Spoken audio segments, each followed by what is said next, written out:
Once around the park, James, and don't spare the horses.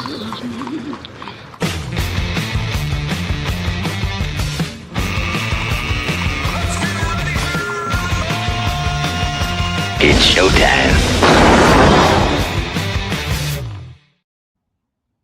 Well, here we go. Indeed, it is showtime. It's E-Day here in Ontario, finally. I mean, I know it was a short campaign, but, who thought that doing a daily podcast during an election campaign was a good idea? I just wonder out loud, especially given the way this one has gone. But those of you who've been here, there's new audience, so thank you for joining us throughout the last 28 and a half days or however many days we've been doing the podcast.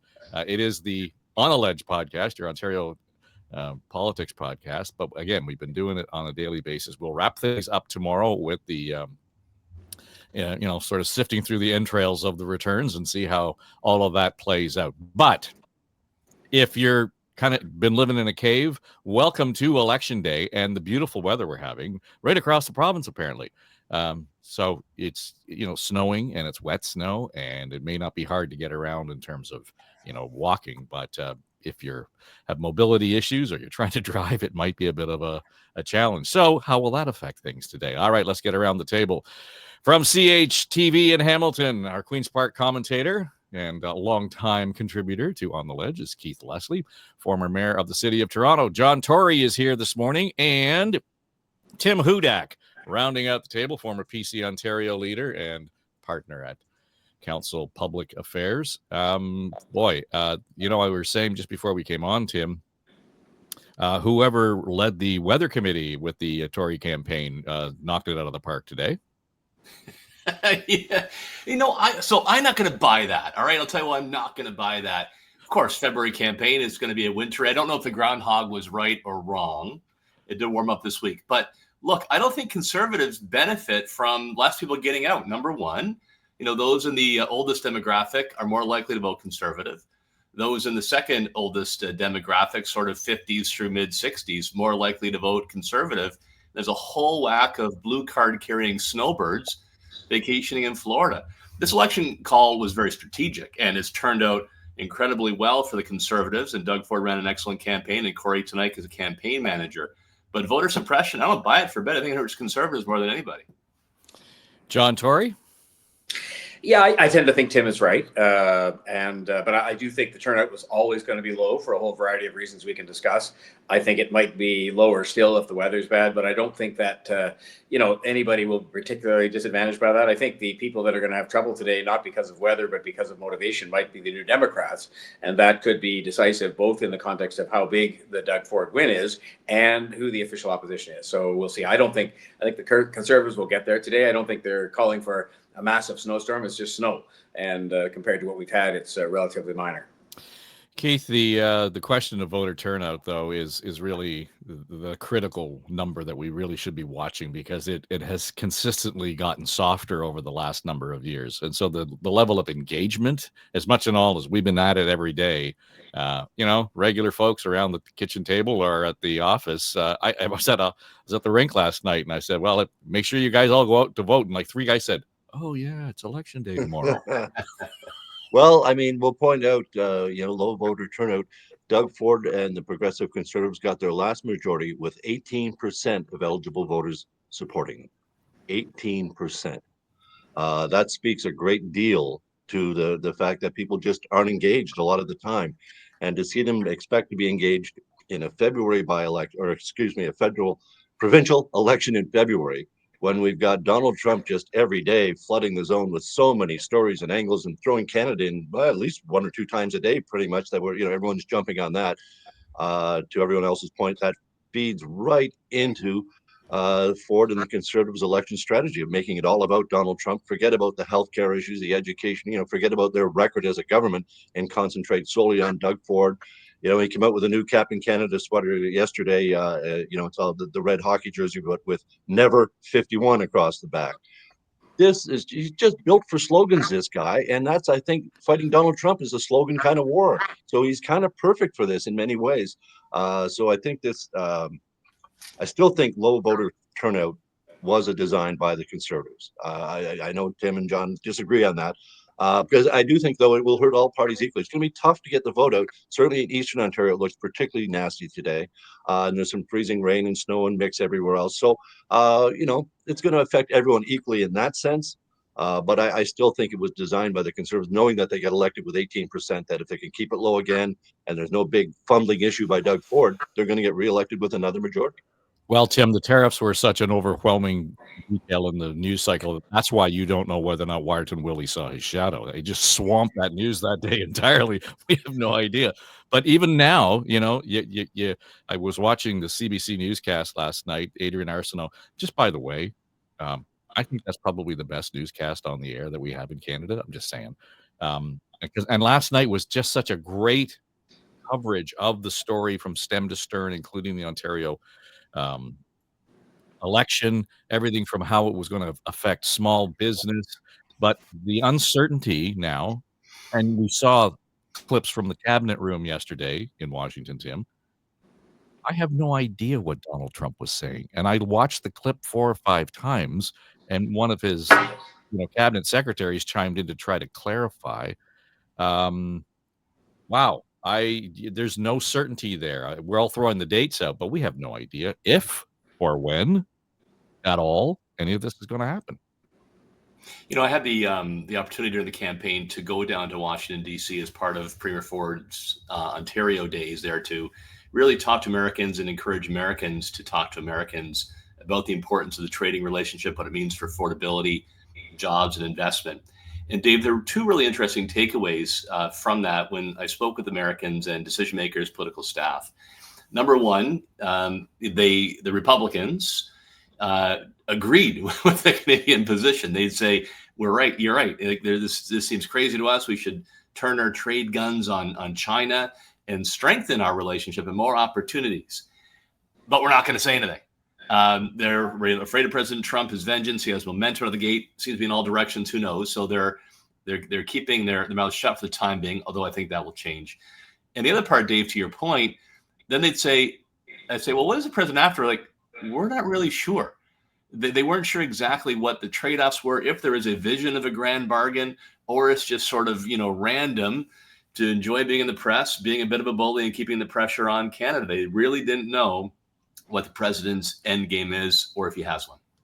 Well, John Tory, the idea, and again, it might sound like a leap, but this whole question or conversation around the rare minerals deal that Trump is allegedly going to strike with Ukraine kind of plays into the narrative here in Ontario, considering how rich we are in those very same kind of minerals, how important they are to our economy, etc. But if he's distracted by that shiny thing over in Ukraine, does that take pressure off here? Well, all it does is it creates more uncertainty and insecurity and fear on the part of average people. Because I think if we bring it back down to average people in Ontario, and this is why Doug Ford will do well on this issue, is because all of this is so uncertain, almost on a daily basis, that people are just worried. I mean, are they going to lose their job? And so on, all that whole thing that relates to their pocketbook. And, we say over and over again, those of us who have either been in politics or who analyze it, that, elections are about leadership and pocketbook. And this is another example of that. And look, I will also say, Doug Ford they've run a great campaign. As Tim said, it was very strategically initiated, but they've also been lucky in that you'll remember that I was a little worried that when they sort of staked their ground on that issue, and then around the day the election was called, Donald Trump postponed putting on the tariffs. And you thought, oh, maybe they won't happen after all, and maybe the fear will go away. But every step along the way, including as recently as 2 days ago, he has had a different position on April the 4th and March the 4th and this day and that day. And yes, it's happening. And then there are people who vainly try in his cabinet room to say, well, no, that's not really the case. But, he speaks. I mean, he's the president. So I think this has really helped Doug Ford to keep that as the issue. And frankly, if you think about it, aside from a couple of hours of bursts here and there, no other issue has really come to the fore. And that benefits the incumbent as well. With all of that going on, Keith, I don't know if you've seen any of the recent media that James Carville has done, the Raging Cajun, the economy stupid. He was talking about strategic patience. Yeah, get out of the way. Just sit back and let him burn himself out. And he actually put a date on it, saying the Trump force will only last about 30 days. I mean, I thought, holy cow. But he's actually saying just don't get your hair on fire. And he hasn't got a lot of hair to get on fire, so he wants to be careful with that. But it was probably pretty good advice for us.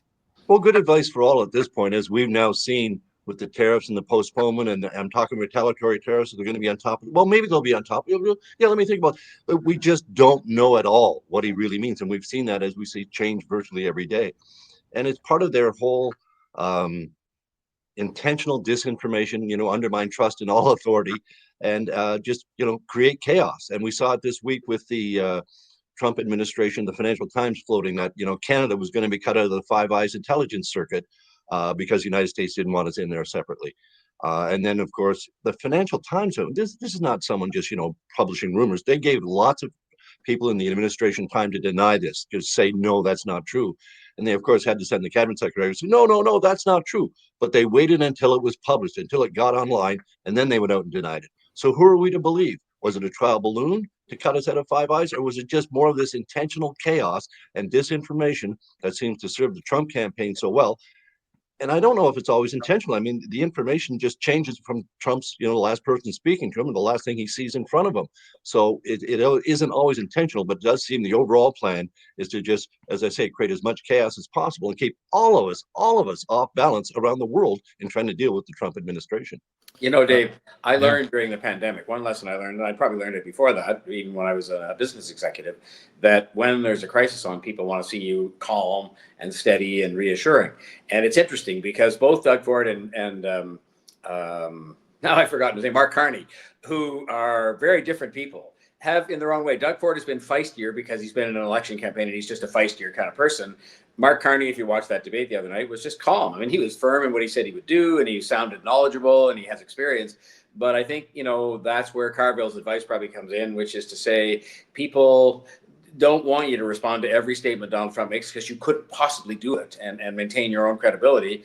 They just want you to be firm and steady. And I think Doug Ford has been that way during the election. He will continue to be that way because that's him. And Carney, for his part, that's who he is too. He's kind of a steady, not that fascinating a guy. Doug Ford's way more colorful than Mark Carney is. Except when Doug Ford does it, and I wonder, John, whether or not that doesn't just feed the anxiety, because he got I don't know what we're getting from this guy 1 minute to the next. It's like an election all of us. campaign. I get that, but I think the people who are listening don't necessarily siphon it off the way we would. There's a level of anxiety that Keith's already talked about, and we mentioned. This just feeds it. I think you're right, but I think he'll calm down and be the premier after he's reelected as premier and go forward. But Doug Ford is that way. I mean, if he wants to get feisty, he does, but he isn't always that way. But you're right. He's in an election campaign. So that was his issue. So he had to, talk about it in a way that caught people's attention. I think he's reading the room correctly. I think that's what people want Canadian leaders to react to Trump. Is that stand up to the bully routine. Just say, okay, dollar for dollar, tariff for tariff. Hell, we'll turn off your lights. I mean, hopefully we don't go that far, but having him willing to stand there, I say it's the same as the booing at the hockey games. It's not really us, but it is us. When we get pissed off enough, this is the kind of reaction you get. So I think Canadians, especially that whole 51st state thing, are really, really annoyed, united, and they appreciate when they see Doug go off on that. It absolutely works for him. I think he's just read the room perfectly. And a lot of that too, it's the visuals, right? That cut through Doug Ford in the hard hat, the shiny yellow vest, the Team Canada jerseys. Early on, he took a sign saying tariff right through a crusher at a car recycling yard. And, like John Tory, if he were mayor today, he'd be out there in Toronto getting those snow plows going, getting the sidewalk shoveled, not only keeping people on their toes to deliver, showing empathy for the public, but demonstrating action. And you can see, I know I'm a bit off topic here, but Mayor Olivia Chow been totally absent on this issue. People want to see a lead, as John said, and a visual like that of action, that speaks more than any kind of words. Well, I'm just saying, yesterday we decided to start the draft Tim Hudak for mayor campaign. just saying. Is that for West Lincoln? Maybe they need some change in West Lincoln. Would you plow the sidewalks in West Lincoln? But that visual of taking action, rolling up the sleeves, is critical. Doug Ford has nailed the provincial campaign, and there's an opportunity for the mayor or the next mayor, John, to do the same. Wow, that was subtle.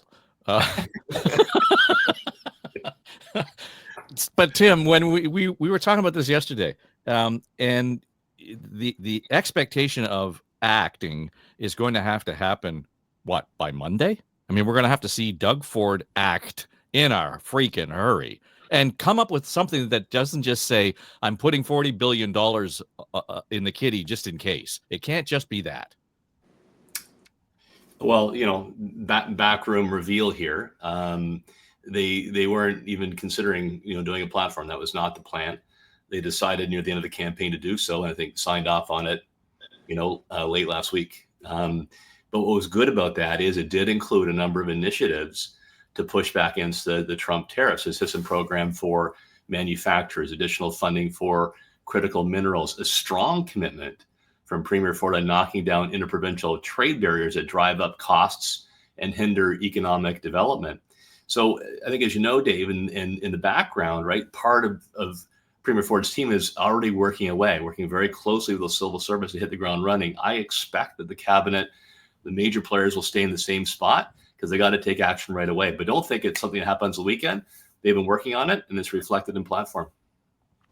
Yeah, I mean, again, we've talked a lot about, John, the size of the caucus and everything else, and the latest numbers from 338 have the seat projection around 92, but the top end still 105. Yeah, look, I said on radio yesterday with Deb Hutton on News Talk 1010 that he should be hoping that he gets 83 seats or something and not 90, not 92. I mean, that sounds like a strange thing to say, and I'm sure all the candidates are going to try their hardest to win today, but it just becomes unmanageable in terms of those people, and we've talked about this before, and the ones that don't get included in the cabinet or some other kind of position like that get up to mischief. It just happens. It's human nature. But look, the other thing that we have to focus on is this. I mean, Tim's right. He's got to hit the ground running because this is a real live issue. But all the other issues now that he has neatly sidestepped, and everybody's let him because the main issue was the main issue, the Trump tariff thing. They all come back home to roost, including in particular some of the issues with the healthcare system. So, that's back on the table. And when the legislature sits, or even when it doesn't, they're suddenly responsible again. The good news about winning is you win. The bad news is you're then still responsible, for all the stuff, including healthcare. So I think, and I think the economy, forgetting the tariffs, the economy wasn't strong to begin with. And so I think there's just a lot of challenges, but that's why you want to be in government, because you think you can handle those better than your competitors. But I think they've got a full plate on this, and then a full plate on other stuff that they're going to have to get to very quickly. Well, yesterday, Keith Ford was saying we're going to win all 124. Well, be careful what you wish for. Frank McKenna went through something like that and had to appoint people to ask his government questions for question period. That's not great. To John's point about, even if you get close to 100, there's just not enough parliamentary assistant jobs and whips and other jobs that you can give everyone else a little extra bump up in pay and a little extra recognition. Even worse, if you have that many members, the government's going to have to appoint some of them, not appoint, literally force some of them to sit on the opposition side of the legislature with the opposition parties, because there's just not enough seats on the government side if you get that many members. That's a bit of a slap in the face. I mean, having to sit on the opposition benches, you didn't get a PA job, you didn't get a whip, you didn't get anything else. You might get a committee job if you're lucky, but you're sitting on the opposition benches of the legislature just because your government won so many seats. And again, to John Tory's point, that's just getting up to mischief, or that's not how we do it in the media. They're much more open to talking to the media. You love it. It's just and letting us know what's going on behind the scenes. The bigger they are, the harder they fall. Well, but it's a realistic issue. I mean, again, just to round out the numbers, the 338 has 15 and 15 for the Liberals and the New Democrats. So you would avoid that again, that's the middle of that range. That'd be a dream scenario for both those parties, I think, quite frankly. If they could vote 15 seats, they'd be in heaven tonight. I mean, that means official party status, which is 12 for both of them. I'm not convinced both of them are going to come out of this with official party status tonight. It's going to be really interesting, this race for second place and official opposition status. So maybe that's where the push-up contest comes in, Tim, between Merritt, Stiles, and Bonnie to see who's the official opposition leader. Well, I was thinking through that, right? Like, how do you determine who the official opposition is going to be if there's actually a tie in the Ontario legislature? Well, Doug appoints one of their party members as the Speaker of the House. That's an interesting thought. And then who would he'd rather have than the NDP as the official opposition, I guess. Well, there Right? you go. Right. Yeah. Oh, in the midst Yeah. of all this too, the other thing, is that if you really look at it, and I've watched a lot of campaigns, we all have. Bonnie Crombie and Merritt Stiles have not run bad campaigns, but they just couldn't break through. It's not like they made a lot of mistakes or they went around stumbling all over the place or had terrible screw ups on tours, or as I did, I had one policy, as Tim will well remember, that didn't work too well in the context of the way it was received. And none of that has happened to them. They just have been faced with this sort of juggernaut issue, and the juggernaut progressive conservative machine and premier that rolled over them. But it wasn't, I mean, they have not run bad campaigns. I mean, they've been short and they've been, I don't think you could point to anything and say, well, that was a horrible mistake and that cost them the election at all.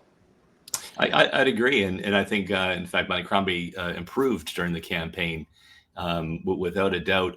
It is, again, my hat is off to the campaign team for the Conservatives. Their strategic approach gelled well with what they did in ridings across the province, and the premier maybe talk about old Sparky offhand or what have you, but otherwise, right, delivered his message. And here are the results. It's incredible. 3 majority governments in a row, right? That was Leslie Frost the last time that happened. But to increase your seat share, like Leslie Frost did not increase his seats in his third race. Like, this is historic. I think it places also Doug Ford, frankly, as maybe the most successful conservative politician, if you look at it, in this generation. And I dare say that, given his leadership on the national front with regard to the tariffs in Washington and so on, there'll be some chats given everything that's going on. I mean, things have changed a lot in the last 3 or 4 months federally too. And, I think there'll be some chats about what role he might play. I mean, he's just won an election. He's going to be premier, but there are other opportunities that always lie ahead for people. So, Okay, I want to get to that in a second, but here's what I want to ask you guys. Tim, if you're in the Liberal war room and you had to make a choice, do you want Bonnie to win her riding, or do you want the party to get official party status? And you can only have one. Okay, because they kind of will likely go hand in hand. All right, so, well, if you're in the war room, you're probably on Team Crombie. But let's say I'll rephrase it a little bit for leading Liberals. I think it's official party status. If the leader cannot get you over that hump to official party status, I think I'd question that leader's ability to get you to an election win in 4 years' time. I'd take the party status. John? I believe the same as Tim.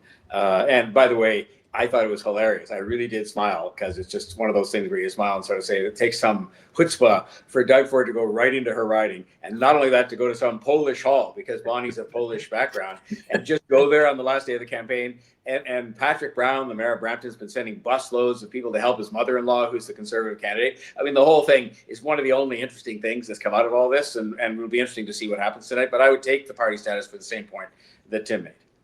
So what does that say then, Keith? If Crombie doesn't land that, I mean, you get official party status, but again, the party in and of itself kind of is still shaking from the last 2 elections. But you kind of have to go through the hoops. Interim leader, you have somebody cough up a seat, all of these things that really, drag the party down even further. Well, it's a great time for reporters to be covering an opposition party when this happens, because normally opposition parties don't get that much attention. And as John will rightly attest, because he's been through this, we gave him a whole lot of attention when he didn't win his seat. Attention I didn't want. Thank you. Well, but it makes it better for all of us. It makes democracy better. But I did want to say something about Doug Ford's last day when he was in Windsor, his last day campaigning. The local candidate was asked, hey, how come you didn't participate in any debates? And this is the one area that the Ford government has taken a lot of hits on during the campaign. None of their local candidates would participate in debates, not even cabinet ministers. And Doug Ford stepped forward. He was calling the candidate up forward to speak in Windsor, and he said, oh, wait, stop. That's an unfair question. I decide that we weren't participating in debates, although he himself as leader participated in the 2 debates. But Ford basically, it's unfair of us to ask local candidates why they wouldn't participate in local all candidates debates. And he said it was his decision. And still, as I say, that was a vulnerable point for them right across the province. He stood right up. He's not worried about that hurting him in the slightest. And it probably won't. I think it should be. Come on, this not participating is a big deal, at least to me as a journalist. I mean, it's one of the first things I started covering in politics was all candidates meetings. And they were so eye-opening to see how many different types of people there could be in a riding and what their local issue. It was fascinating, and it's an important part of democracy. And you do get to see how candidates perform under sometimes it's the first real stress they've faced publicly. I think it's important, but I don't think it's going to hurt Doug Ford that he basically admitted ordering his candidates not to take part. Well, Tim, that's a perfect storm there. First, there's a political strategy that makes sense. You don't want your candidate to get in trouble, and I understand that. But then there's also the state of the media. The question, and really, that amounts to earned media, and good or bad or otherwise. So there's less of that. There's less coverage of the campaign. And what we have begun to rely on, and we were talking about, the meta spend there last week. The Liberals were spending a huge amount of money on digital advertising, et cetera. Let's face it, that's where the campaigns of the 21st century live and they're fought. It's based on where you place your ads and how effective they are and who you put them in front of. Yeah, as campaigns evolve, there are some good developments, and then there's some developments that I lament. Good developments, there's a greater ability of politicians of all parties to connect directly with voters electronically, right? There's better two-way directly to voters, and I think that's actually a healthy thing. Certainly in our lifetime, we see more and more candidates reflecting the modern face of Ontario that wasn't true even like 10 years ago. But on the negative side, yeah, I decry the loss of local debate. I remember fondling my local debates. I can tell all kinds of stories about it. It hones you as a candidate. And even though most people there may be cheering for their own home team, it still has an impact on, measuring which candidates are going to stack up as your local representative. I'll throw one quick wild card on the floor too. And I don't think Mike Schreiner's run a good campaign for Green. He's come off as harsh and he's moved his party to the left where I don't think they're as attractive as where he stood. I'm actually going to make a Hudak prediction that he goes down in seats. Well, he hasn't got a lot to give up. Right. John, the whole idea of putting candidates out there, though, and actually allowing them to respond one-on-one, whether it's in a town hall or a debate or however you want to look at it. To me, that I understand the political strategy around not doing that. But what it says to me generally is that you are putting candidates out there who are incapable of actually handling themselves among the electorate and answering for what they do. I think that's unfair, Dave. I think the kind of person that normally would win a nomination and step up probably does have the ability, even if they've got to the point of getting a nomination. And a lot of them have been before that a councillor locally or a trustee or something.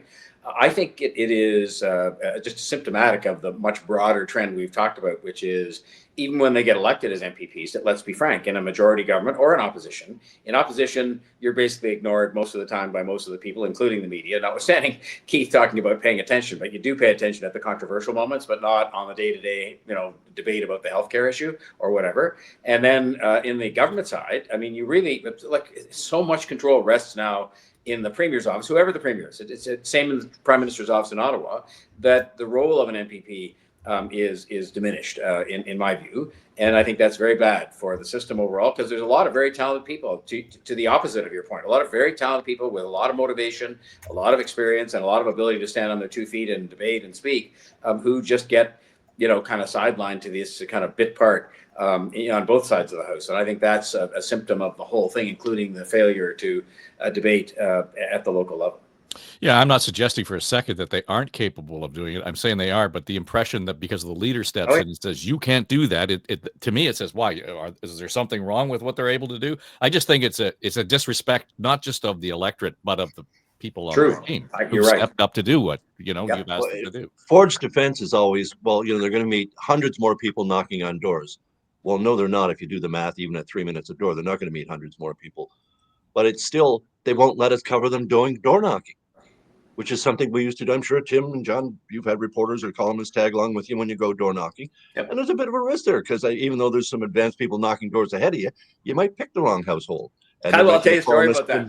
When I was the leader of the PCs, we went to the house in which I was born in North Toronto. And of course, we're thinking this is all a kind of neat thing to do, to go to the house where you were born and so on. Knocked on the door. Woman comes to the door, I'm not voting for you, and all the cameras are there. And Oh no! it's kind of, and that that's poor staff work, and I don't mean to blame At advance, staff, but they should have gone and sort of determined how these people were voting. But there was no running away from the cameras being there, and the fact this woman said, "No, I'm afraid I'm not voting for you. I think you're a nice fellow, but no vote here." And so yes, you're right, and that's part of the high stakes poker of politics, is the unexpected, and that happens at candidates meetings. That's what makes them interesting, as you said, Keith.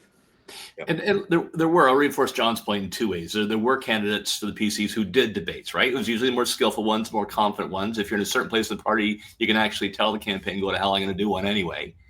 And it is not a reflection that they're not talented to get there they need to be. It's de-risking by the campaign and focusing where the resources go. But, there's always a compromise, right? In a given riding, and John, you had like 100 plus as mayor, you may have, 5, 6, 8 debates. But we would always try to work with the other parties and say, let's pick one or two, all agree to that, and at least get on the stage and get it done for the voters and to test our own skills. I hope it goes back that way. So we started off talking about, the weather and the effect on the get out the vote. What kind of decisions are being made, John Tory, in, again, the war rooms to say, yeah, we thought we were good here, but we really have to take these resources out of this riding today to make sure that Bonnie wins, or whatever it might be. Like there are going to be some tough calls to be made in terms of where you put your resources today for both the NDP and the Liberals, I would think. The parties have been polling every day, and they poll in particular in the selection of, say, 20 ridings that are either close calls or that are representative of, the sort of the whole situation. And those decisions were taken about shifting people around long before today.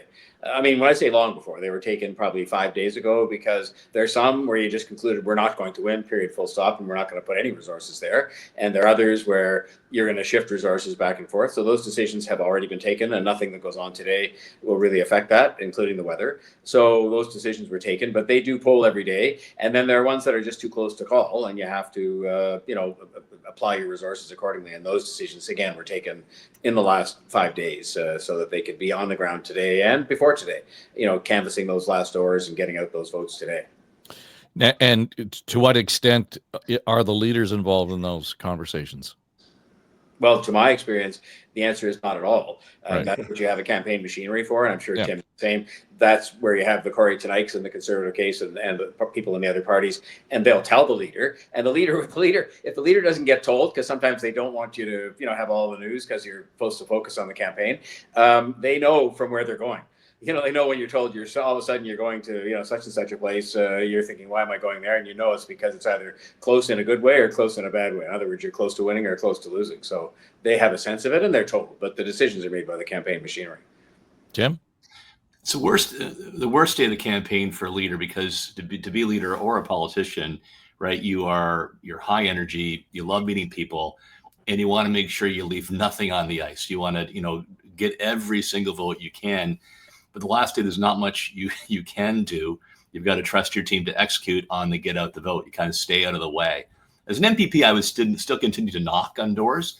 But as leader, I let my team execute. I would go for a mountain bike ride. That was my way of sort of relieving tension and creating positive energy. And then you wait for the results. And there was always, you'd have key ridings to watch out for. And even within those ridings, Dave, you would have particular polls that would be bellwethers at all. And you wait for those results to come in. And certainly because it was a minority situation, when I was leader, you had a win speech, you had a lose speech, and then you had a tie speech. And your goal also is to make sure you can deliver any of those three. And that's being optimistic, not I'm stepping down speech. Yeah, right. And that's the lose speech. You never want to deliver it, but you've got a job to do.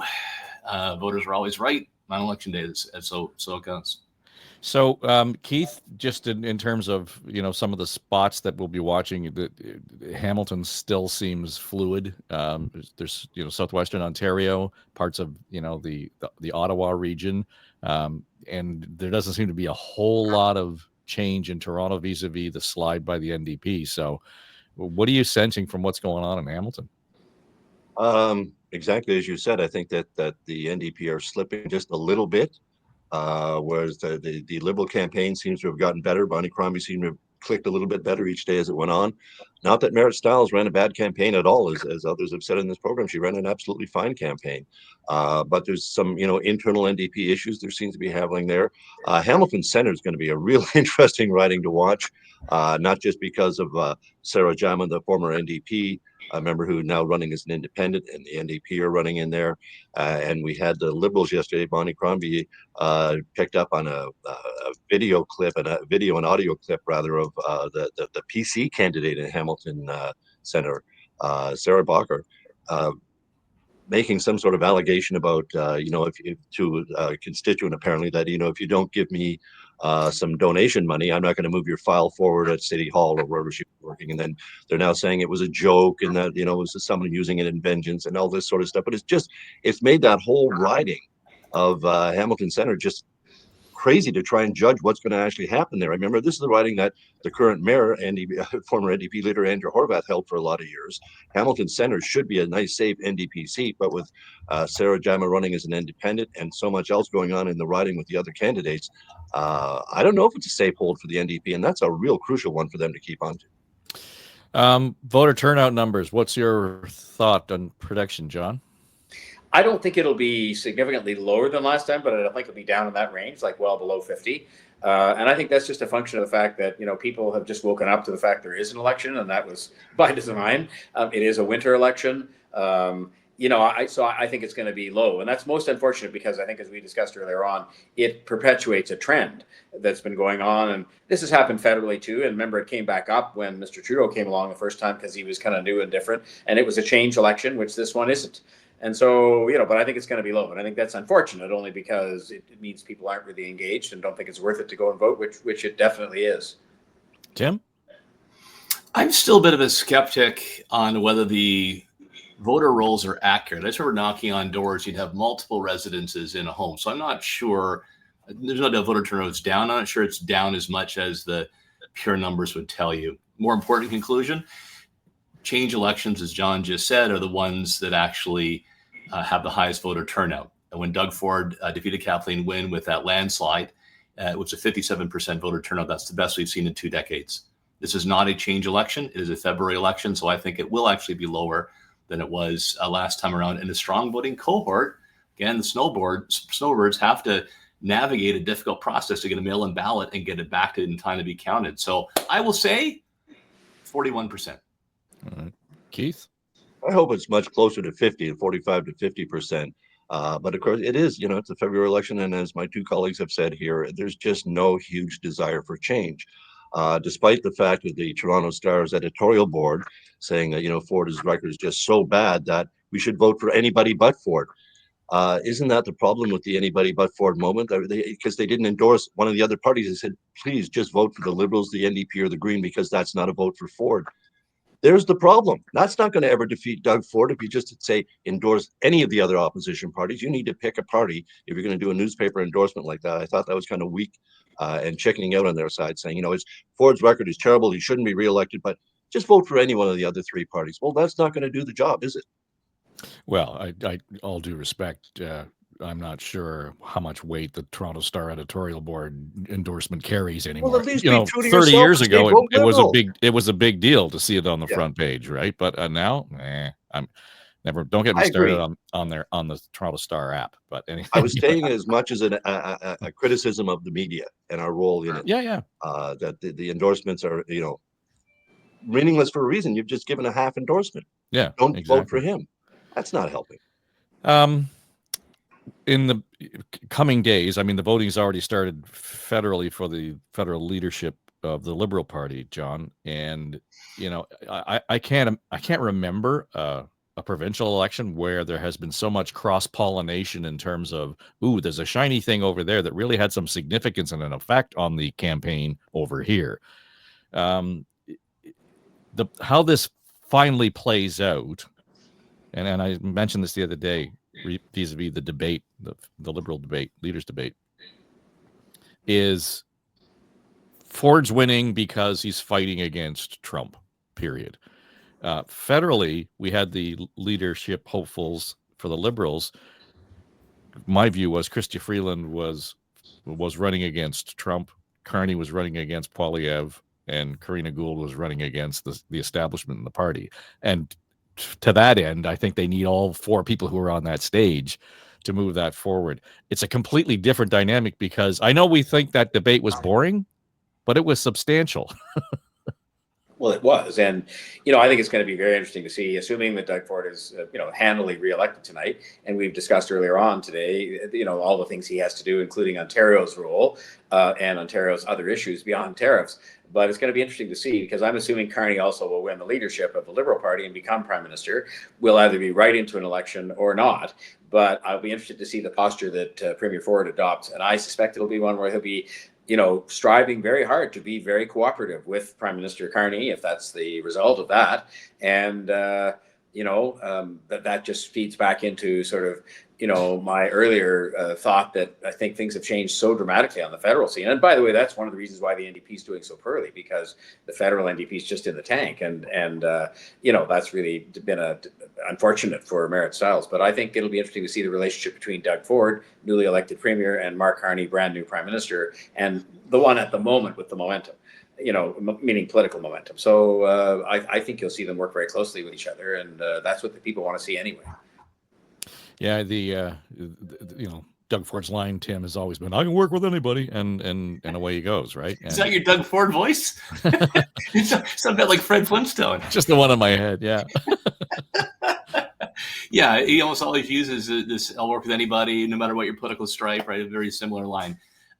So that's not only his style, but it's also absolutely necessary at this point in time, and where, Ontario as the, how would I say it without no modesty here, I guess Ontario as the most important economic engine and largest population center in Canada should be in this kind of crisis. Mark Carney has performed well. I do think, though, that there is a difference between people's impressions of what Mark Carney is all about and how he'll actually perform. This is an athlete who's not yet truly been on the field.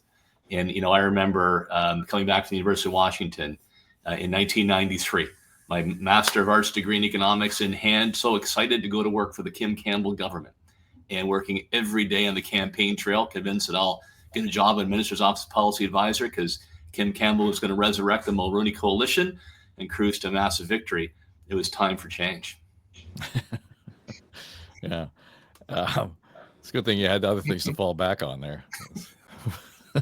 Like, but Keith, does this turnaround, and we've talked about, sort of how the polling in Ottawa is playing here in Ontario, and particularly here in Toronto.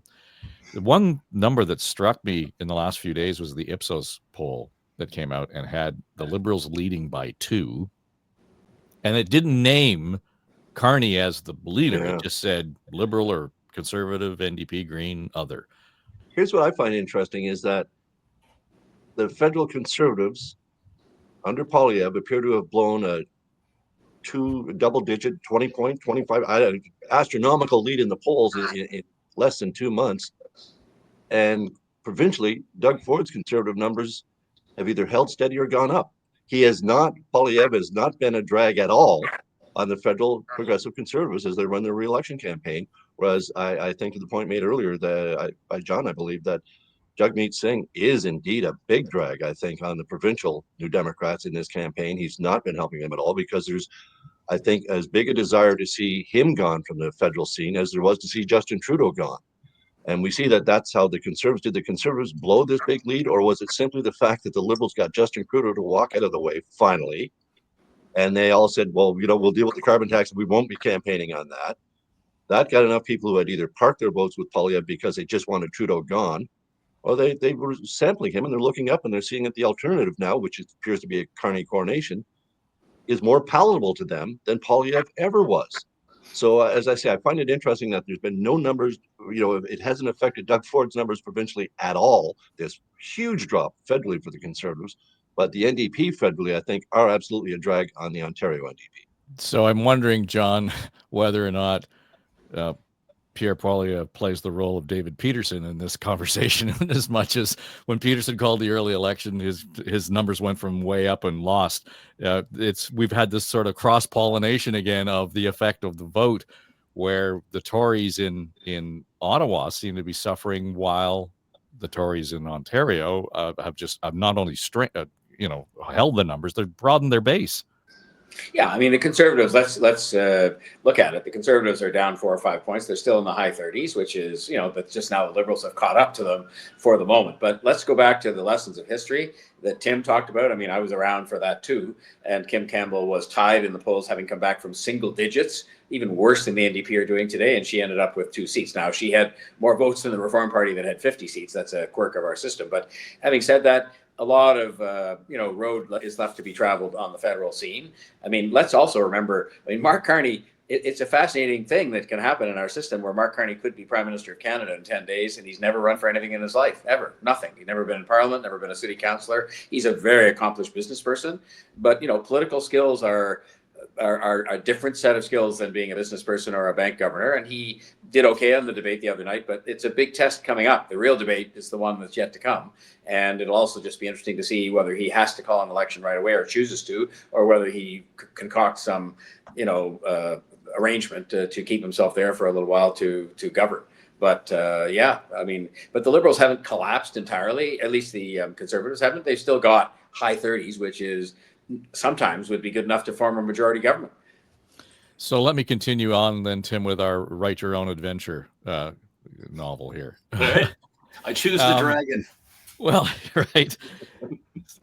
More than one person has said to me over the last 2 months, I don't know if I want to vote Conservative in Ontario, but if he were running as the leader of the federal party, I'd vote for Doug. And you're asking me if I think that's as a possibility? Well, I just think there's a certain attitude out there where he has presented himself and framed himself as being the national leader and has taken up some of that oxygen. For sure. And, he is a political phenom. It is incredible to contemplate an historic three-peat and increasing number of seats you have. I don't think I've not looked all the way back, but I think that's a first in Ontario's history. So look, I'm curious on John trying to have his own views on this too. The provincial and national parties aren't brother and sister. They're not even cousins. They're more like second cousins. And from time to time, they'll support each other. But when the food is on the table, is everybody for themselves. And they will want to win an election at all costs. So there tends to be a bit of tension between the two levels, especially when one is in government and the other one is not. And my understanding is that level of tension is actually heightened now between sort of the Poilievre Conservatives and the Doug Ford Conservatives. I think I do believe reality will be that Pierre Poilievre will be our next prime minister. I think Doug Ford will choose his own fate if he wants to go for number 4 or look for something else down the road. He's still young. What is he, 58, 59? 56? Let's rewind that so I don't get the premier's age wrong. I didn't mean the age. Is he 45, 46 years old? But I think that a Conservative government nationally will not allow that to develop for Doug Ford. John Tory? Well, I've been alluding to this during today's broadcast, and I think it will very much depend on whether Tim's right that Pierre Poilievre wins the election. I had my own experience with this. If you lose an election, especially when it looked like it was a sure thing, nowadays I'm not sure people are as willing to give you a second chance because they just think, look, you blew it. And so, the federal Conservatives have a track record of not doing that lately. I know, so if that happens, if let's say Carney squeaks out some kind of a win. And look, I don't even think it's going to be a big win for the Conservatives if they get a minority, because then you ask yourself the question, who are they going to work with in Parliament? So I just think, the next few months are going to be very interesting. And I would say I'll park my view on what Doug Ford could or would do. I think he has the capability. I think given the historic success that Tim referred to do sort of anything he wants if that opportunity presents itself. And I don't think, by the way, you'll see them rushing out to take a big part in the election campaign federally. I think you'll see Doug Ford say, I got a province to run here, and I'm sort of leading the effort on the tariffs, and I'm very busy, and so forth and so on. Whereas, you've seen past elections. I worked for Premier Davis, who I've mentioned on these podcasts, and he took an active role in the federal elections, but not every premier does, who is a Conservative or a Liberal with their party. And I think Doug Ford will be very, very busy during the election, not with the election. Yeah, and that was the way it was in the last election, Keith. Absolutely. He told his MPPs, stay the heck out of it. It's that, that's them. We'll do our thing here. I'm not so sure I see Doug Ford going out to take French lessons. I just don't see it happening. Although, we saw a Liberal leadership candidate before she was disqualified this week ask for an interpreter at the French debate. So maybe, being fluently bilingual is no longer going to be a barrier if you can't be fluently bilingual, being a barrier to be prime minister. But I think it still is at this point. And I think it would be hard for Doug Ford to get up to a level of French that would be passable and communicable. Yeah, it's tough. And the older we get, the tougher it is to do. As all those of us that have taken French lessons know, it's not an easy thing to do. So in all seriousness, I just don't see him doing it. I think he's going to be very busy during the federal campaign as premier. He's going to stay busy. I think this is a dream job for him. And I don't think Ottawa, living in Ottawa especially, holds a great deal of appeal to the King of Etobicoke. I think he's just very happy where he's at. He's got a heck of a lot of power. And let's face it, we all know this. Queen's Park, provincial politics affects your pocketbook so much more than federal government does, that it's something he can work with. It's just his comfort area where he can go and say, I'm never going to raise a tax, I'm going to save you money. He can look at things and make things happen provincially that would be just layers and layers more difficult to do on the federal scene. Well, you'll be on covering things at CH tonight, Keith? Yes, I will. Yep. And John, you and Tim are putting your 2 cents worth in at CTV tonight? Mm-hmm. Absolutely. Looking forward to it. And thanks, Dave, for all the work you've done. I think this on Ledge every day, it's a huge effort, and I think it really paid off. It's fantastic content. Thanks for having us as part of it. Well, and it's just been, you're judged by the company you keep. So thank you guys for doing this, and everybody You're else. in trouble then. This one's never going to make the air. Yeah, this is behind the paywall. You're gonna have to pay to find the secret. All right, guys, thanks a lot, and have fun tonight. And we'll all chat in the coming days in terms of the fallout here. Tim Hudak, Keith Leslie, John Tory. I'm Dave Trafford. This is On the Ledge, your Ontario Politics podcast, the Election Day issue. And if you were thinking, I might catch this on the radio tomorrow, and we're not going to broadcast this on the radio because all the returns will be in and all the numbers will be there, and that will be the course of conversation. So I'll be joining John Moore tomorrow as part of his coverage of the show. I know John Tory will be in there. I'm told that John might be the first one in the studio because John Moore is going to be called upon to do the TV late tonight. So it'll be a full court press by everybody involved, and we'll have a wrap on the results tomorrow on the Ledge, and be glad to have your input. And if you want to have a thought on what's in the show, you can go to my website, davetrafford.com. We've got the talkback message button there. Leave me a message, all kinds of thoughtful comments on the YouTube channel, and I'm answering them as you do leave them, so thank you for doing that. But if you want to include your comments, we're happy to do that as well in upcoming programs. All right, that will do it for us. If you do nothing else today, make sure you get out and vote and watch the returns, be active, and thanks for joining us on The Ledge, your Ontario Politics podcast.